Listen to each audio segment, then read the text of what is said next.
Heard case has come to a verdict, it's come to an end, and we're going to talk a little bit about that. Greg, why don't you tell us about the video we're going to watch? Yeah, we're going to watch a couple of minutes of this video from the verdict. We're not going to watch the entire 42 questions being read. It's more of the same. We'll cover what we see here and tie that back to the entire case. Is this the verdict of the jury?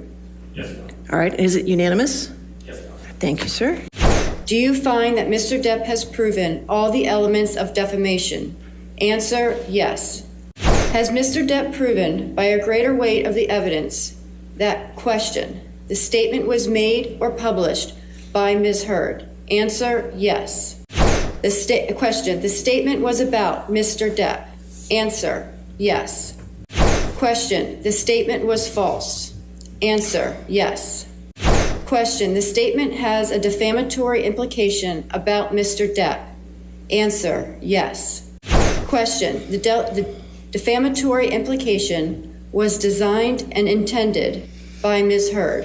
Answer, yes. Do you find that Mr. Depp has proven by clear and convincing evidence that Ms. Heard acted with actual malice? Answer, yes. Do you find that Mr. Depp has proven by clear and convincing evidence that Ms. Heard acted with actual malice? Answer, yes. As against Amber Heard, we, the jury, award compensatory damages in the amount of $10 million. As against Amber Heard, we, the jury, award punitive damages in the amount of $5 million. Do you find that Ms. Heard has proven all the elements of defamation? Answer, no. Do you find that Ms. Heard has proven all the elements of defamation? Answer, yes.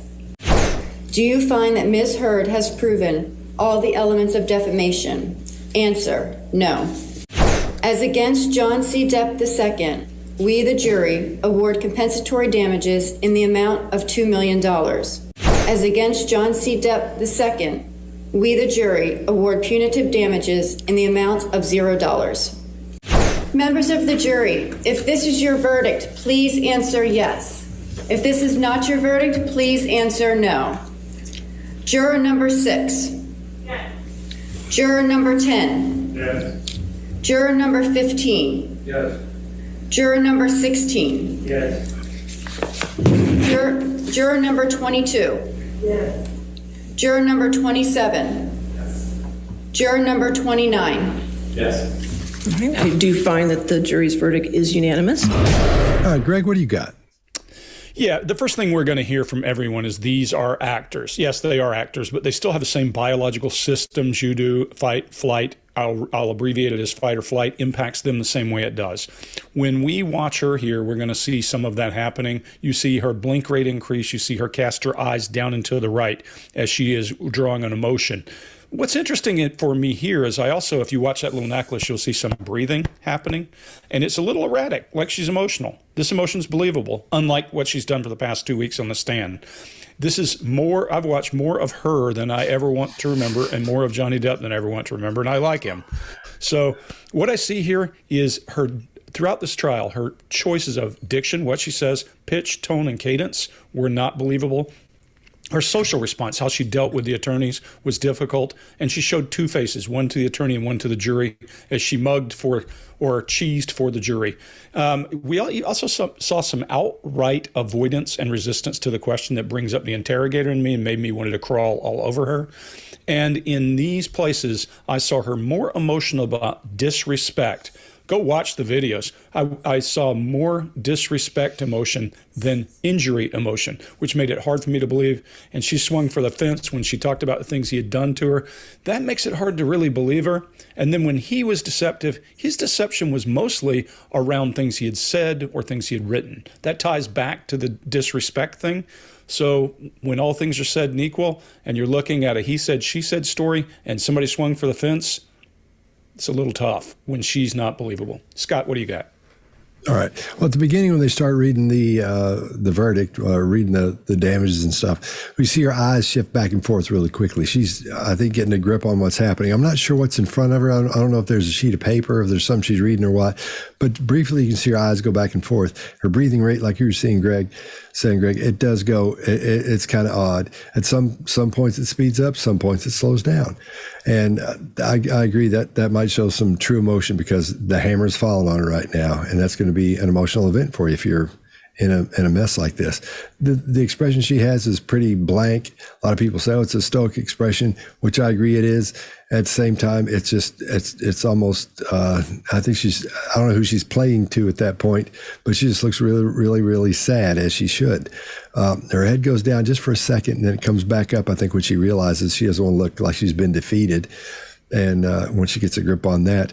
And then at the very end, her mouth pulls back almost into a grimace, these little parts back here. And I figured it would be when they read the part about how she gets nothing from him, how, she gets the what is it? What is it? Compensatory? How do you say that correctly? Damages, whatever it is. Yeah. Is zero. Then you see her lips go back almost in a grimace, but I was expecting more of a lip purse there when they said, oh, we're going to see a lip purse, but we didn't, which would signal or indicate that she doesn't agree with what's happening or doesn't like it. But the grimace says just as much at that point. And her blink rate when at the end of these things, they start reading the money part of it, quite often she'll do a double blink. Not a whole lot of blinking going on, and her rate is fairly steady throughout. And there's a space in between. She'll do a quick flutter, and then she'll do a one blink. There's a space, and a quick flutter and one blink. It's a little bit odd, but then again, that's an odd situation to be in. So I'm sure she's feeling a little bit out of place at that point. Chase, what do you got? So let's, Greg, you brought up that necklace kind of moving. There's two places we can really breathe from. If you're watching this, you can try it out right now. We can breathe from our chest up here where you can see the chest rise and fall, or you could breathe through your abdomen, which I'm doing right now, and you can't really see that. So when we're more relaxed, we're more likely to breathe into our abdomens. And you see that throughout this trial, she's been using her abdomen to breathe, and you can see it. Finally, the stress is high enough to where she's doing chest breathing. You can see the breathing rate go up, and you see the location go upwards as well. So it's going from abdomen to chest. Another thing I think was interesting here, right when the jury's coming back into the courtroom, she adjusts her posture and starts adjusting her hair because she knows this is the jury's going to need to look at me differently, even though the verdict is done. But I think there's a camera moment. Like, this is the big moment that's going to be all over Fox and CNN and all that stuff. So that was priority one. And when we see this eye flutter, you'll see a couple of blinks there. That's kind of what the brain does when we have a lot of stuff opening up. So a bunch of apps are opening at once. So she's probably opening, what are the consequences of this? How is this going to work? What is this going to make me look like? What are the news repercussions of this? Maybe I can get a book deal out of this. All this like consequential stuff that she's thinking. And this is the brain trying to shut down those apps that are running in the background. They're competing for that person's attention or their time. And one other one there is, we don't see the emotion of a victim who has been victimized a second time in the courtroom. We see shame. We see a person who's kind of lamented and reserved into taking their licks, so to speak, as we might say in the South. But I'm not seeing if this was an innocent person who was forced into this and then lost a trial against this person, I would expect to see very, very different emotions. Mark, what do you got?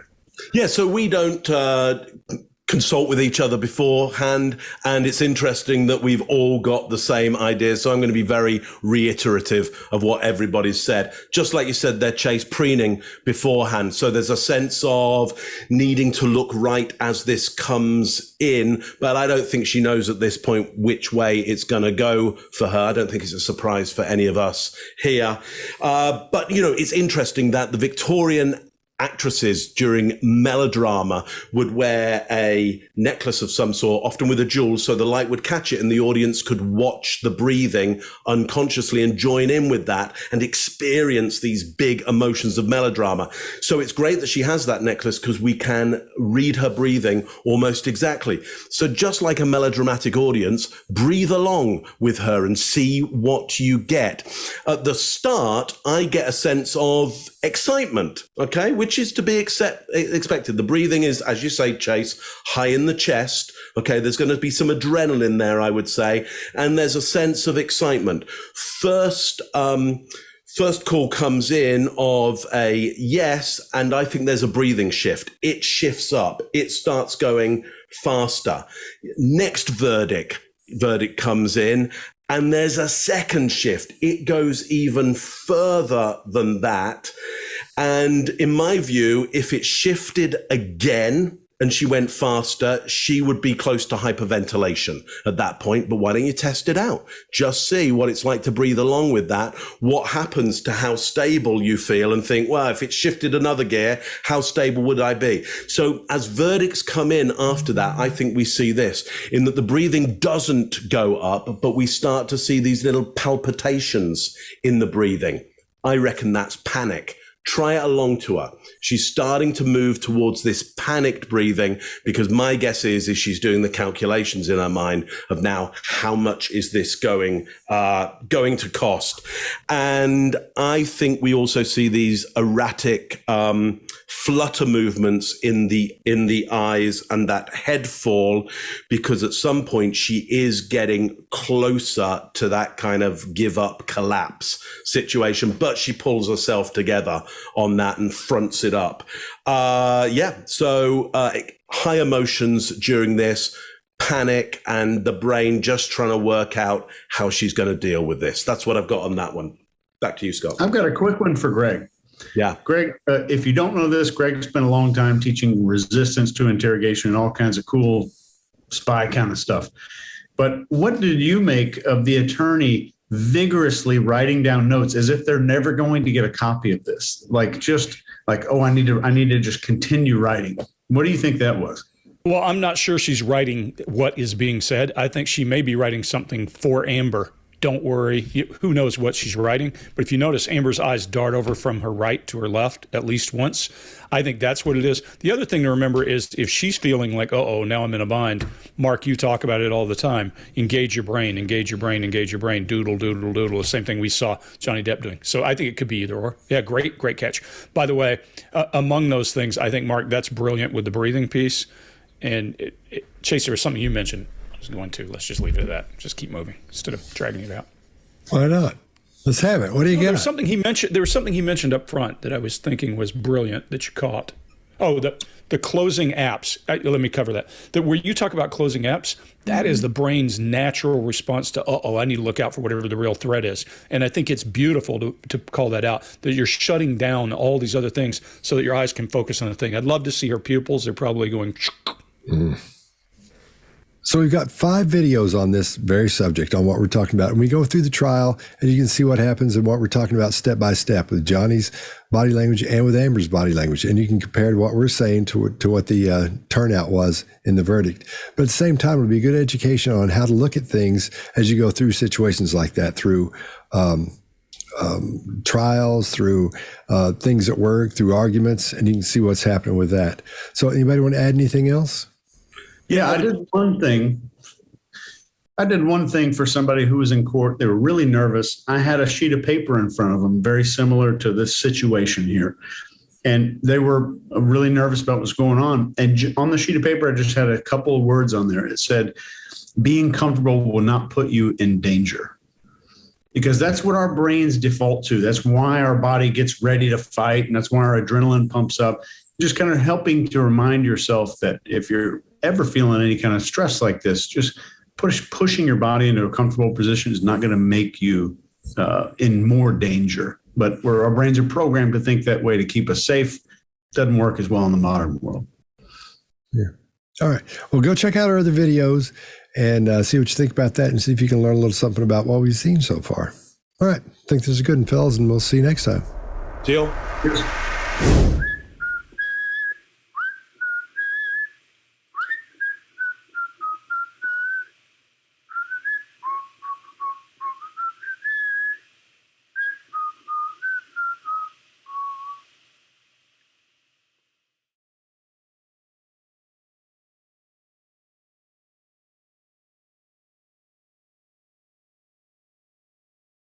Bị xe nó mang cái sự nó không xịn xịn